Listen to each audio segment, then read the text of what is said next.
There is a system of alchemical herbalism depicted in the Voynich Manuscript. The work is clearly in the genre of alchemical herbals, typical of northern Italy in the 1400s. It's an eccentric addition to the genre, but that is its setting and its provenance. My purpose is to explain how the herbalism in the work operated, at least in principle. What is being made in the work is what I will call tonics. A tonic is a medicine that gives tone, which is to say, it restores general health. A tonic is not for specific diseases, it is for overall well-being. Note that there are no diseases depicted in the Voynich Manuscript. It is not about particular diseases. It is not a work written in response to an outbreak of the plague, for instance. There are those who think it concerns women's health, but there are no depictions of female diseases, or any diseases, and all the women depicted, the nympha, are rosy-cheeked and healthy. But the production of medical or herbal preparations is depicted. So what can these be for?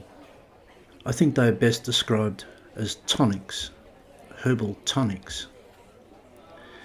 And the herbs in question are mountain herbs, an alpine botany from northern Italy. It is important to appreciate the virtues and distinctive nature of this botany. The northern Italian alpine area is a region of extraordinarily rich and unique wild herbs that have been collected as medicines since ancient times. Indeed, it's a region with an indigenous tradition of herbal medicine extending back to before the Romans, even to prehistory, fostered by the isolation of valleys and communities. Alpine herbs are often botanically odd, with exaggerated flowers and other features. Some are bizarre and carnivorous, and are medicinally potent as a result of short seasons, rich soil, a pristine environment, and mineralized mountain waters.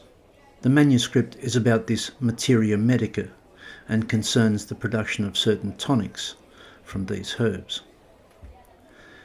It is also important, essential, to appreciate that herbs are not the only feature of this medicine. Mountain waters and mineral springs are a feature of the landscape in a dolomitic geology, with many spring-fed lakes and ponds, underground rivers, waterfalls and cascades. The region is famous for its pristine mineral waters and healing springs. I propose that, as well as mountain herbs, the production of tonics, as I've described them, also included the use of mineralized waters from the same mountains as the herbs. A tonic, that is a water-based herbal complex, as they're called. Note that there is no sign of distillation in the manuscript, and in fact no depictions of fire at all. I conclude that alcohol was not the medium for the medicines. Rather, we have methods of water extraction. The extraction is done in the vessels or canisters depicted in the pharmacological pages. I can describe how they worked in principle, if not in detail. The idea is that layers of various pre-prepared herbs are assembled, then water is added to the top of the vessel. This is clearly shown. The water then filters down through the layers and is collected at the bottom, also shown. The water, remember, is not a neutral H2O, but is rather a special medium with virtues of its own that is itself integral to the tonic. The resulting tonic is a combination of herbal extracts dissolved in mineral-rich mountain water. That, I think, is the basic idea and what is being depicted. We are shown the herbs, and then the herbs are prepared and assembled in combinations in connection with these vessels. The vessels clearly have liquid added at the top and liquid collected at the bottom. I suppose that the herbs were placed in the vessels and had the water filtered through them in layers according to certain recipes. This is still a method used in some herbalism today. It is usually referred to as percolation among modern herbalists, although they tend to use stronger solvents than water. But that is a modern development. Methods of water extraction were the norm before the modern era, even in highly developed systems like traditional Chinese medicine. What the Voynich Manuscript depicts, I think, is water extraction by percolation. There is, however, somewhat more to it. We need to understand this basic process in terms of the rustic folk traditions that underpin this herbalism. What we have here is a mountain alchemy based in a premodern cosmology. For ways of understanding it, we can perhaps learn from examples from other mountain alchemies in Buddhist Tibet and Taoist China, for example. In the Voynich Manuscript, we have an indigenous European tradition from the mountains between Italy and Germany. I propose understanding the vessels, the percolators, the filtration vessels, as mimetic of mountains, and the filtering of water down through the assembled layers within them is akin to the filtering of waters down through the interior of a mountain. Each vessel is, as it were, a symbolic mountain, and the process by which the tonics were prepared imitated the natural processes of the mountain. Such a tonic, that is, was designed to impart something of the power and strength of a mountain by sympathetic magic, as we would say. The power of the herbs is thus enhanced. That is a question here. How is the simple power of the herbs being enhanced?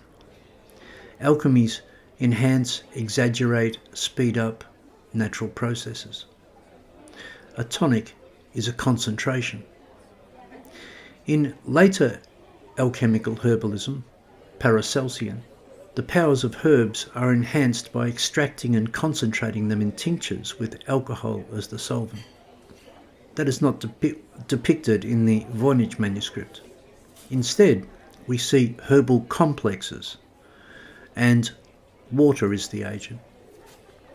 We do not see fermentation processes either, or calcination or other familiar processes. Instead, I propose, the vessels energize the tonic with a process that imitates that of a mountain. If nothing else, this preserves a quality of the environment in which the herbs grew. Mountain herbs in mountain water prepared in vessels that imitate the mountain. It is unlikely to have been a rapid process. More likely that its desired effect was to have the mountain water dripping slowly down through the layered herbs. Percolation is a time-consuming method of water extraction. Possibly layers of clay or sand or pebbles or similar substances were added at controlled points to further extend the analogy with a mountain. The dynamic of the device is taken from the internal hydrology of the mountain, the mysterious filtrations of water through various geological layers in a complex system of underground streams, pools, seeps, and watersheds producing the magical vital waters of the springs. I imagine that a vessel was prepared layer upon layer, the water added at the top, and it is then left for some time, weeks or months, as the water moves slowly down the vessel to be collected at the bottom. Possibly more water was added and the process repeated several times. The result would be a liquid extraction of minerals and herbs. In the case of tinctures, the alcohol acts as a preservative as well as a solvent. In these mountain tonics, the minerals in the water play that role. Many ingredients in herbs are not water soluble. Moreover, plant matter contains sugars and water extractions will quickly sour. That is an advantage of using alcohol. It dissolves and preserves. But mineralized waters will extract a wider range of chemicals from the herbs than pure water, and tonics made with mineralised waters will last much longer. As with any folk medical tradition, this would be calculated according to age-old experience and observation. The analogy with a mountain is important because it explains the depiction of the nympha and many of the stranger features of the manuscript. I take it that these are indeed water nymphs, and what is being depicted is the way the nymphs control and regulate the internal hydrology of the mountains. There is a very clear depiction of the process on one page. At the top is a nymph collecting rainwater at the pinnacle of a mountain. This water then filters down through underground pools and streams depicted uniquely as an organic vascular system, implying a conception of living mountain, into mineral springs, guided all the way by nymphs. This is a picture of the natural process that is imitated by folk mimesis in the filtration vessels, the percolators, used to make the tonics. The natural process is illustrated with nympha because this was indeed the belief of the peoples of those regions and this herbalism. Even today, numerous lakes and water features in that landscape are said to be populated by water nymphs.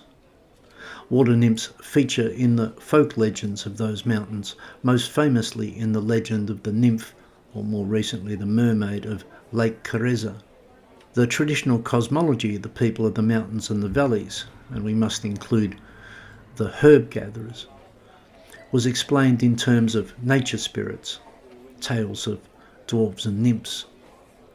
This is what we see in the Voynich Manuscript, water nymphs at work. The making of tonics in the mountain vessels imitates and participates in their work, and is perhaps supposed to harness their assistance, or at least something of their powers, in the waters used to make the tonics. This last point, I think, explains the astrology in the work, where importantly the nymphs appear again, but in celestial rather than in sub-mountainous settings. I take it that they are the same nymphs, and the manuscript establishes an explicit connection between the mountain nymphs and their work and the astrological cycles. It is revealing that some of the nymphs in the bathing scenes are measuring the depth of the water. The nymphs control the rise and fall of the underground waters. This is of great importance and needs to be explained in some detail. It is a conspicuous feature of mountain waters in these regions that they rise and fall, and not always just with the seasons. Some spring-fed lakes, like Lake Careza, for instance, are famous for mysteriously rising and falling water levels. That is exactly why the lake is said to be enchanted by a nymph.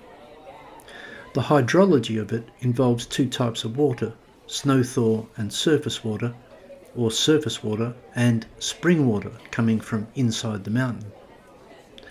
Some water bodies are fed more by one than another.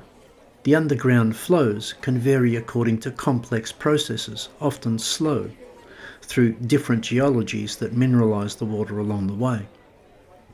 The maze of rivers and caverns and water tunnels beneath the mountain are the terrain of the nympha. They control the rhythms and cycles of the deep mountain waters. We see them doing this in the manuscript, and specifically we see them measuring the flows. At the same time, these flows dictate the mineral content of the water bodies. I take it that the blue water in the manuscript is snow thaw or plain water, rainwater, and the green water is mineralised. The astrology concerns cycles of the heavens that coincide with the activity of the nympha, which is to say the rising and falling of the mountain tides. The nympha, as I say, also dwell in the celestial waters. The quality and quantity of mountain waters coincides with the sightings of various stars and constellations. This is what happens in Egypt, for example. The rising and falling of the waters of the Nile are observed to be synchronized with the cycles of Sirius.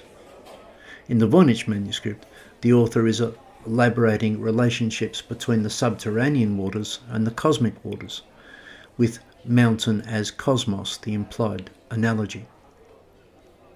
There is no need to argue that mountain people are star watchers. We build our own observatories on mountain peaks.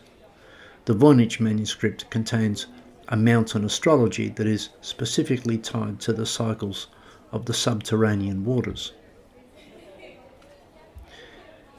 This is important, as I say, because it controls the qualities of the waters as well as the rise and fall.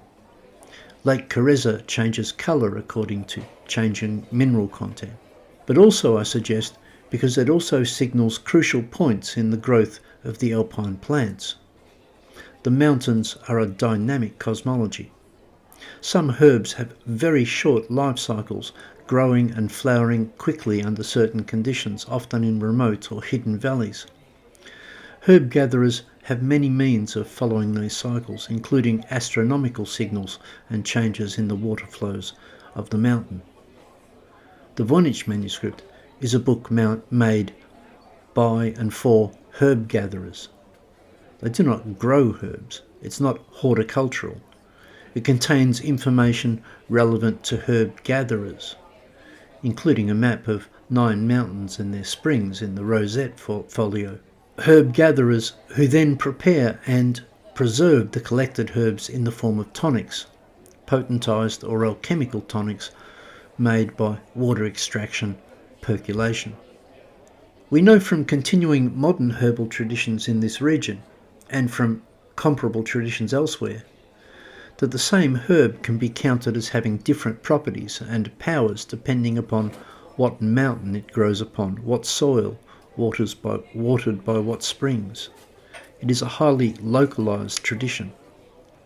The time in the season, in the moods of the mountain, and under what stars are important factors. It is, in fact, a traditional craft, and this is what we find presented in the Voynich Manuscript, a work concerning herb gathering, a folk medicine craft of the Italian Tyrol, or at least one iteration of that tradition. We know that there was not just a single version of that herbal medical tradition in northern Italy. Since different regions have different herbs and different conditions, they develop different methods and preparations. It is likely that many traditions, many recipes were confined to single villages or even single families or lineages.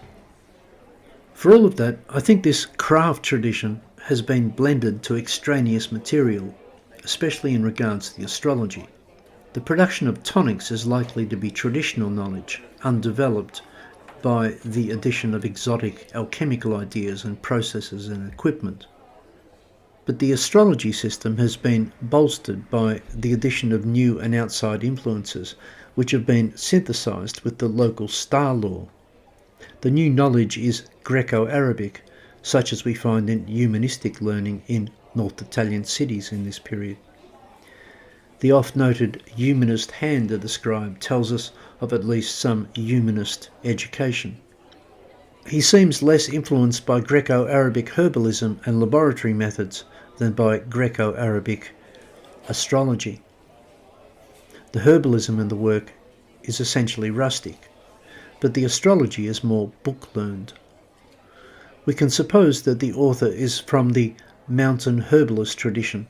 It is most likely ancestral, but he has also been exposed to more developed astrological schemes during an education in the towns. I would describe him as an elder and an authority in his craft, who is bringing a new knowledge set to his own star law. The astrology in the work is not indigenous, or not entirely so, but the herbalism is, or is mostly. This makes the Byzantine Handbook of Ptolemy especially interesting. It shows similar arrangements of similar celestial nymphs. We know that that text was in Brescia, in the relevant region in the 1460s. It has long been suggested that the author knew of this work. If so, he has matched the nymphs of the Ptolemaic scheme with the water nymphs of his mountain tradition. That is the point of synthesis, that is the point of assimilation. The identity of the celestial waters with the subterranean waters would not have been an innovation. This is a very ancient and widespread cosmology of water. The author has enriched his folk tradition of nympha, mountainous and celestial, with more sophisticated astrologies, Greek and Arab, then current among the educated in northern Italy. The Voynich Manuscript, that is a blend of old and new, but mainly old. I suggest it is a type of compendium that not only preserves a body of traditional herbal knowledge, recording an essentially oral tradition of herb and medical lore, but sets out to illuminate that knowledge with new book learning, thereby bringing it up to date. Trained and expert in his own alpine herbal and tonic making tradition, our author, perhaps unusually, also received at least some town education. Astrology was an integral part of the medical curriculum at Padua and other North Italian universities and centres of learning. Our author is literate, multilingual, but perhaps not cosmopolitan, and to be frank, the manuscript, though remarkable, is rustic and unprofessional. The evidence is against him being highly educated.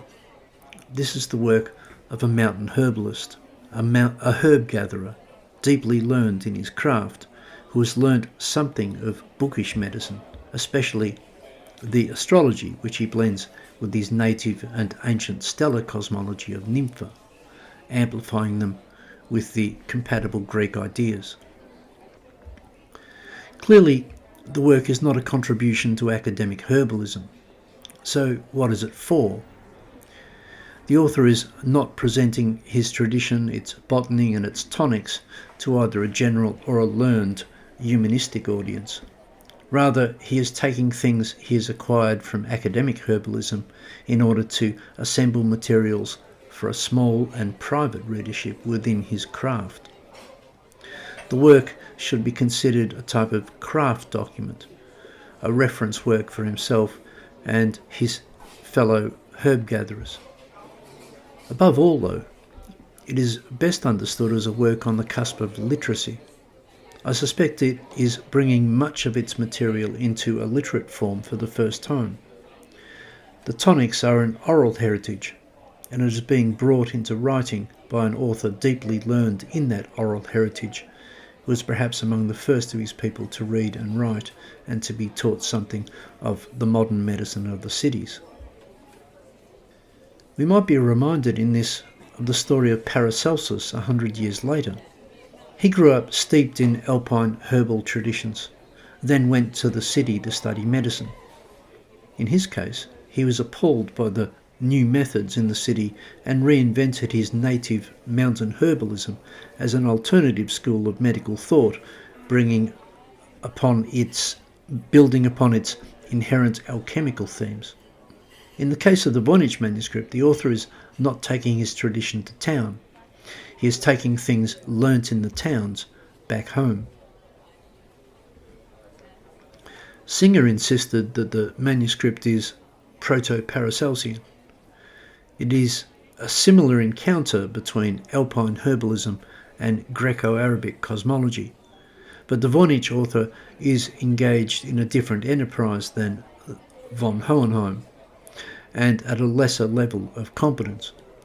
There is no polemic against the medical establishment or any similar agenda we can detect. It is not a vexatious document. It is private and good-humoured, and often whimsical. Yet, as with many traditional crafts, the herb-gathering traditions contained in the work are likely to have been secret, or at least a guarded knowledge. Herb gatherers do not share their knowledge of mountain terrain and vegetation any more than people who gather mushrooms in the hills reveal their best picking spots, or a prospector will tell you where he found his gold. And the tonics are not being explained for industrial production. They are handcrafted medicines, mountain elixirs, made according to secret recipes and secret methods, I surmise, from herbs and waters and ingredients collected from the mountains according to ancient and secret or closely guarded traditions. This, of course, would well be enough to explain the cryptic language and script in the manuscript. It's an in-house text for a private audience, perhaps coded. Anyway, the regions in question, South Tyrol, are a language soup upon a Latin base. There has always been a patchwork of obscure languages and dialects in the mountains and valleys, sometimes in very small populations. Forms of vulgar Latin persisted from Roman times, along with Bavarian and German influences. The area was under the control of the Holy Roman Empire from the Germanic north. I note the evidence suggesting the author may have had German as his first tongue. Even though we cannot read it, the Voynich text is very likely from this background, and in that case, maybe in an extinct language. This is compounded by being written in a private script and perhaps a private shorthand. But worse, the text might remain half oral, and the marks on the page, the letters and the words, may be prompts for oral instruction and only make sense when informed with oral explanations. Note that there are what appear to be songs and poems in the text, an oral tradition is being written down. To recap, the manuscript presents alpine herbs in the context of mountain hydrology. We might say a sacred hydrology, or at least an enchanted one, and an accompanying connected astrology. These two sources, materials, herbs and waters, are the ingredients for tonics, made in the vessels in the pharmacological pages, which operate by water extraction, percolation. This method, I want to say, imitates the internal hydrological processes of a mountain. It is especially important to place the work in the right geography, the right landscape. The mountain is the central fact in the Voynich world. It needs to be understood not only in terms of mountain herbalism, but also a mountain cosmology.